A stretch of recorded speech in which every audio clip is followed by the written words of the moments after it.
고린도전서 15장 15절 하반절과 16절 읽겠습니다.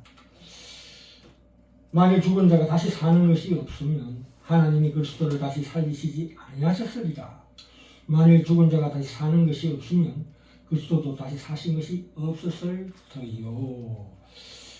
여기서 만일 죽은 자가 다시 사는 것이 없으면이라는 두 번 반복됩니다. 두 번. 평행구절인데요. 만일 죽은 자가 다시 없으면 이 죽은 자가 누굽니까? 우리죠. 누구나 예외 없이 반드시 죽는 것이니까요. 이 예수님께서 부활하셨다는 것은 언제나 그 안에 우리의 죽음을 내포하고 있는 것입니다. 부활신앙에서 부활이라는 것은 반드시 그 속에 죽음을 내포하고 있다. 예수님의 부활은 예수님의 개인의 문제가 아닙니다. 우리 모든 성도들의 앞으로의 운명을 말하는 것인데요. 우리 성도의 부활을 이야기하는 것입니다. 다시 말하면 우리 부활이 없으면 하나님이 예수 그리스도를 부활시킬 필요도 없으실 것이며 예수님이 다시 사실 일도 없으실 것입니다. 그러니까 지금 하나님께서 우리에게 영원한 하나님 나라의 그 가치관, 그 부활신앙을 가지고 이 땅의 삶을 살 것을 강력하게 명령하고 있는 것입니다. 이 땅에서 뭔가를 잔뜩 잡으려고 하는 맨손으로 이 32절은 나오는데요. 이 맹수를 상대로 맨손으로 싸우지 말라는 것은 그 당시 로마 원정 경기장에서 검투사들이 죽이고 잡아먹으려고 하는 이 맹수들을 상대로 그것은 칭찬이나 명예나 돈을 위해서 세상의 보상의 눈물 그런 마음으로 싸우는 것을 예표하고 있습니다. 비유하고 있습니다. 이 보상이라는 것은 이 땅에서 이 보상이라는 것은 사실은 우리 성화 과정에서는 거의 없습니다. 대부분 영원한 나라에 가서 받도록 되어 있습니다만 이 신령하지 못한 자들, 검투사를 비유로 드는데요. 육신에 속한 자, 신령하지 않은 자들이 이런 마음으로 맹수들과 싸우는 일이 있을 수 있다 이런 겁니다. 그걸 강력하게 경계하는 것입니다. 이 죽음을 우리가 이렇게 한번 생각해 봅시다. 죽음이라는 것은 이 부활신앙 없는 육신의 죽음에 대해서 생각해 본다면 우리 심리 상태라는 것은 죽음에 대한 공포가 참으로 공포 중에 공포가 될 것입니다. 그러나 아직 우리가 젊었거나 또는 어느 정도 건강을 유지할 수 있는 상태에 있다면 우리가 곧바로 공포가 있다 할지라도 곧바로 내 주변의 환경, 그 물질적인 세계로 도망칠 수 있지요. 창문을 바라본다든가 술을 마신다거나 잠을 자고 그렇게 해서 그 공포를 피해갈 수 있지만 그러나 막상 그 육신이 죽게 되었을 때 죽고 나면 그리고 내 그 공포 어린 심리 상태만 남는다면 잠을 잘 수 있는 육신도 없고 바라볼 수 있는 풍경도 없고 음악도 없고 약도 없다면 참 도망쳐 빠져나올 것도 없는 마치 우리가 꿈에서 악몽에서 깨어나지 못하는 것처럼 그것이 일단은 깊은 수면의 무의식 세계라 할지라도 깨어날 때가 반드시 있습니다. 그러면 그분은 어떤 상태가 될 것 같습니까? 계시록 20장 6절에 나오지.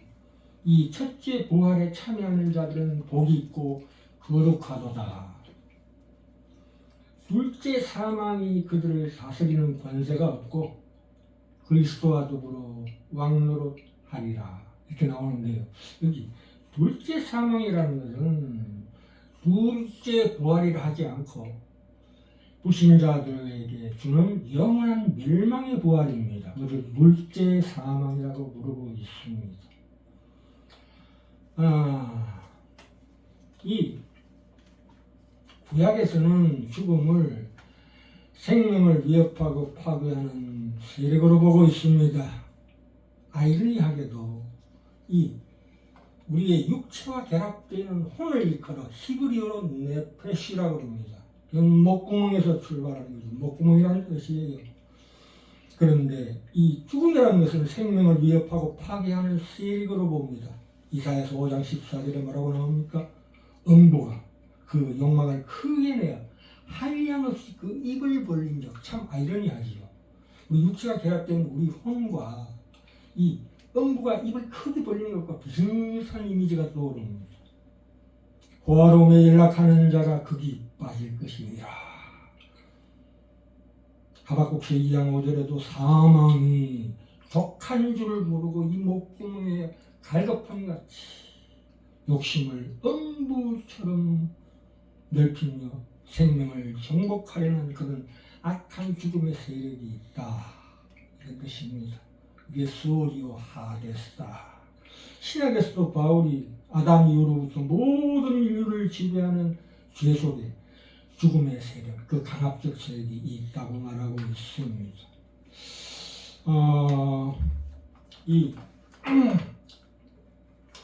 보통 그리스도 안에 있는 죽은 자들을 잔다라는 표현이 있습니다. 죽음에 대한 완곡한 표현이죠.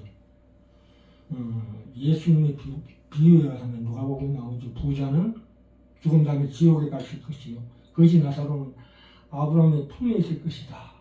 너는 오늘 나와 함께 낙원에 있을 것이다. 누가복음 23장에 십자가에 달린 죄수에게 예수님이 말씀하셨죠. 죽은 자들은 예수와 함께 예수 안에서 낙원의 상태 곧 그리스도와의 친교에 있을 것이다. 이렇게 말씀하고 있습니다. 마태복음 17장에서도 변화산상에서 예수님과 엘리야 모세도 함께 있는 것을 제자들이 봤죠. 그리스도인들은 자든지 깨든지 이 부활 신앙 가운데서 그리스도와 연합하여 산다 이 뜻입니다.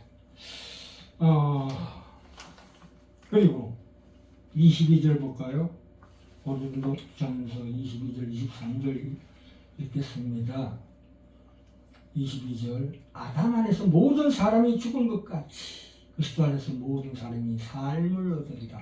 그러나 각각 자기 차례대로 되리니 먼저는 첫 열매인 그리스도요 그 다음에는 그리스도 강림하실 때 그에게 붙은 자요. 여기서 20절, 23절 상반절에 각각 자기 차례대로 되리라는 것은 군사용어입니다. 군사용어. 예수님이 부활하시고 그 다음에 신자들이 부활하고라는 부대, 어떤 조와 열을 의미합니다. 군대가 부대별로 순수를 따라 행진하듯이 차례로 될 것을 암시합니다. 또한 더 깊은 뜻이 여기 숨어 있는데 그것은 무슨 뜻이냐 하면 이 25절 6절을 연결해 봅시다. 25절에 뭐라고 나옵니까? 제가 모든 원수를 그 발 아래에 둘 때까지 불과 왕노를 하시리니 맨 나중에 멸망받을 것은 사망이니라. 부활을 어떤 시각에서 보느냐라는 것인데 어떤 시각으로 봐야 합니까? 예수 그리스도의 부활로 인하여 사망이 이미 격파되었지만 이제 남은 것이 있다. 우리가 우리의 부활로 우리의 사망을 격파해야 한다는 것입니다. 그래야 하나님께서 공격적으로 맨 나중에 멸망받을 원수는 사망입니다 라는 이 선언하는 이 말씀이 성취되는 것입니다. 다시 한번 우리는 우리의 부활로 우리의 사망을 격파해야 된다라는 것이 우리에게 주어진 책임입니다. 책임 아닌 책임이죠. 30절 31절 볼까요? 자, 그래서 30절 31절 예, 여기 또 어찌하여 우리가 때마다 위험을 무릅쓰리요. 형제들아 내가 그리스도 예수 우리 주 안에서 가진 바 너에게 대한 나의 자랑을 주고 단언하니 나는 날마다 죽노라 해놓고 32절에 뭐라고 나옵니까? 내가 범인처럼이라는 것은 개역 한글에 나오는 얘기인데 육신에 속한 자, 신령한 자가 아닌 사람처럼 맹수로 더불어 싸웠으면 내게 무슨 유익이 있으리요 해놓고 그 31절 그 윗절에 나는 날마다 죽노라 이렇게 합니다. 이것은 그 당시 고린도 교인들이 신령하면은 능력이 있고 온전해야 된다고 주장하는 것에 반대로 바울은 신령하다는 것은 내세적인 것이다. 영원한 하나님 나라에 맞춘 것이라는 것입니다. 하나님이 지금 이 세상에서 영원한 약속을 정하기 위하여 우리들로 하여금 어려운 십자가의 길을 걷도록 하신다는 것입니다. 그래서 이 세상에서 진짜 신령한 자들과 제대로 신앙을 가진 자들은 환난을 당하고 십자가의 길을 걷고 있다는 것이 그게 바로 신령한 것이다 이렇게 얘기하고 있습니다. 신령한 자가 무엇입니까? 고린도서 4장 7절 13절에 나오지요. 내가 생각하는데 하나님의 사도인 우리를 죽이기로 작정한 자같이 미말해 두셨음에 우리가 지금까지 세상의 어려운 것과 만물의 찌개같이 되었도다. 이 말씀의 핵심은 하나님께서 그의 종들을 쓰는 방법과 우리 신앙인들을 이 세상에서 걷게 하시는 모습이 바로 이 때마다 환난을 당하고 때마다 위험을 무릅쓰고 날마다 죽을 수밖에 없는 인생을 사는 것이다 이렇게 이야기하고 있습니다. 다시 한번 우리 생애 속에서 때마다 날마다 고난과 죽음을 각오할 수밖에 없다라는 것입니다. 자, 결론입니다. 신자가 누굽니까? 사도행전 10장에 나오지요. 결박과 환난이 나를 기다린다 하시니 나의 달려갈 길을 그래도 간다. 나의 생명을 조금도 귀한 것으로 여기지 아니하노라 해놓고 고린도후서 11장 28절부터 33절에 나옵니다. 내가 광주를 타고 들창문으로 성벽을 내려가 그 손에서 벗어나노라. 바울은 자신을 보호하거나 자기를 변명하거나 자기를 증명하고 있지 않습니다. 맨손으로 싸우는 그러한 맹수를 향해서 싸우는 어떤 칭찬이나 세상의 명예나 그 돈, 물질을 위해서 싸우지 않습니다. 신자란 누가 약하면 내가 약해지고 누가 실족하면 내가 애타하는 그러한 나에 대해 이야기할 것이 있어야 되는 것이 바로 부활 신앙을 가진 자의 당연한 마음가짐이라고 얘기하고 있습니다.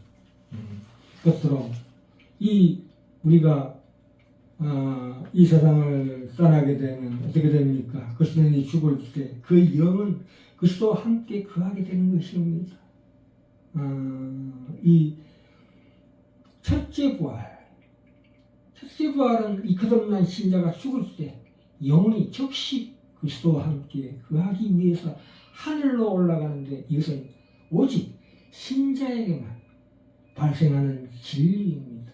우리가 참으로 부활신앙으로 그리스도 안에 있다면 마지막 종말의 때에 최후의 죽음의 강을 건널 때 우리는 천사들에게 받들려 천국으로 옮겨갈 것입니다.